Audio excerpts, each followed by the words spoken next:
Okay, we're going to go ahead and get started. I think we've got everyone here now. My name is Jonathan Goldman. I'm the Executive Director of the Illinois Environmental Council, joined today by Representative Karen May and Representative Naomi Jacobson and several of my colleagues from other environmental groups. And we're here today to talk about the Illinois Clean Car Act, specifically House Bill 3424, the importance of the bill and some of the benefits that Illinois would be seeing if we were to pass the legislation. And we're going to start with Representative May, who's the sponsor of the bill. Okay, thank you. Yes, thank you, and thank you for being here. Karen May, State Representative from Highland Park. And I am the chief sponsor of this bill because I believe passionately it's something we need to do. California has gotten about 40 waivers from the U.S. EPA because they have some of the most severe air problems. So they've gotten a lot of waivers from the EPA, and the U.S. EPA is dragging their feet on this. But it's very important because our states and our municipalities are leading the way on clean air. I have a new Mercury Mariner hybrid. It's green on the outside, it's green on the inside. And it's something that we all need to do. We need to lead the way. This is so important. It's so important to clean up our air. It's so important to combat global warming.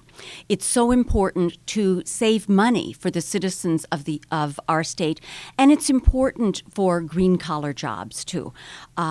We think that the auto manufacturers are somewhat dragging their feet. I will tell you, to get my green hybrid, I had to wait 2.5 months. I'm not sure what the final wait was. They will say that people don't want these cars, but it was a 2.5-month wait to get my car. I couldn't drive one. They didn't have one on the floor for me to drive. And I couldn't see any of the colors painted out. I had to pick from a little swatch or a picture. That's not true of other types of cars. So I think there's a demand for it because people realize that they will protect our planet from global warming, climate disruption. They will clean our air, and they will save them money over the length that they own the car. I thank all the advocates who have been working tirelessly to promote this because it's not an easy sell. Some things that are trend-setting like this that get people ahead of the curve. We would be the first Midwestern state, although other states have introduced this. We would be the first Midwestern state to pass it, and that is my goal with the help of all the advocates, with the people who care about health, with the people who care about the environment, and the people who care about the state of Illinois. Thank you. Thank you. I'm Naomi Jacobson. I represent the 103rd District, and that's Urbana and Champaign area. And the environment has long been one of my priorities, long before I was in the state representative seat. This bill that Representative May has introduced is one of those that I think is very, very important and will help all of us here, not just in Illinois, but I believe it will lead the way for the Midwest. So thank you very much. Hi, my name is Jack Darren. I'm the director of the Sierra Club Illinois chapter. And I really want to salute Representative May, Representative Jacobson, and the dozens of state representatives and state senators who have decided that now is the time for Illinois to join the ranks of clean car states. Every car sold in America today comes in a clean version and a dirty version. And currently, the clean versions are shipped to the West Coast or to the East Coast. And here in Illinois, where we have some of the highest gas prices in the country, where we have some of the most polluted air in the country, we're driving cars that are dirtier and less efficient than Americans in other parts of this country are driving today. Adopting these standards mean we're all going to get a discount at the gas station every time we fill up the tank. And this is Earth Month, April, and I think that also this is a month when we are experiencing the highest gas prices on record. And I can't think of a better time to pass the Illinois Clean Car Act and make Illinois the next state in this country that requires cleaner cars to be sold here and gives Illinois drivers the same choices of cleaner, healthier, more efficient vehicles that our counterparts on the West Coast and the Northeast of the country have. Good afternoon. My name is Darren Matchett. I am the co-legislative director at the Environmental Law and Policy Center. We're an organization that works throughout the Midwest on clean energy issues. We believe that cardiovascular hospital admissions would be reduced, that the number of respiratory health admissions, hospital admissions, would be greatly reduced over time, that the lost days of school, the number of restricted days would be reduced, as I've already alluded to, and that the number of what Dr. Levy termed as respiratory symptom sicknesses, that hacking bronchial cough that a child might get that's got some asthma, would be significantly reduced by 2030 by something in the range of 100,000 instances around the state on a year-to-year basis. Yeah, my name is Rebecca Stanfield. I direct Environment Illinois. We're a nonprofit environmental advocacy group. We have about 20,000 members across the state and about 80,000 activists who participate in our campaigns. And this, the global warming solutions, and with Clean Cars Act at the top of that list, are something that people all across the state are very excited about. People are very engaged in our campaign for the Clean Car Act, and there are many reasons for that that others have talked about.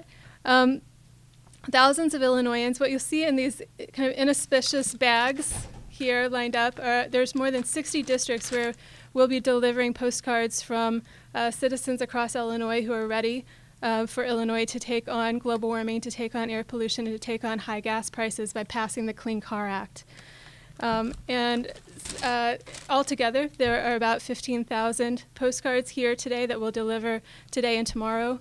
There are many thousands more emails that are that people have sent in to their legislators, and we feel it is part of our job to translate the excitement about clean cars that exists out in the districts to our legislators here in Springfield, and that's what we're attempting to do today. We've also been joined by State Representative Linda Chappell-Avea, who is also a co-sponsor of the bill.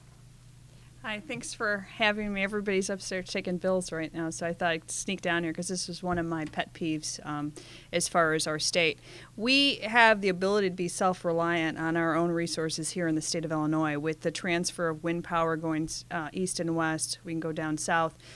With our hydro, we're starting to look into hydroelectric. We're starting to look in a lot of new areas that most states don't look at. And I think that this piece of legislation is phenomenal because we're not waiting for federal government to tell us what to do. We're taking a stance on what we need to do to make our communities better, to make our communities safer for our kids, for the commutes that happen. I was in California last week, and any of you guys, I wouldn't trade Chicago traffic for California traffic in a million years. And I was pretty impressed by all their wind powers, things like that, but definitely we hands down have it going on as far as new legislation with our vehicles. I drive an E85 car. That's not enough. You know, it's nice to put corn in my tank, but it's only getting 14, 15 miles a gallon. I know I'm giving that money back to Illinois. That makes me feel good. But in the long run, we're still not doing enough. I'm just excited that the state of Illinois at this point would be able to pass a bill that would make sure that we are in the forefront of cleaning up the air in Illinois and making sure that our cars are running properly. You know, I live in the part of the state where we don't meet the federal requirements, and I think it's really important that we at the state level take a stand on this issue and go along with California. Well, you know, again, we applaud all the legislators who stepped out in front on this issue. It's a very, very important one for all the reasons that have been articulated here. And as was mentioned, today being April 1st, in addition to being April Fool's Day, is also the start of Earth Month. And we think it's a really good time to be talking about the issues of cleaning up the environment and trying to combat global warming. And at the same time that we're pushing this legislation, there's also a new coalition that's come together called the Illinois Climate Action Network, which is bringing together a wide range of environmental and conservation and faith-based organizations that are working on this issue. And I think we're going to be seeing a lot more on this issue, working on not just this bill, but also others that are seeking to address global warming in Illinois. And we look forward to a vigorous debate on this bill in the coming month and hopefully to its passage as well.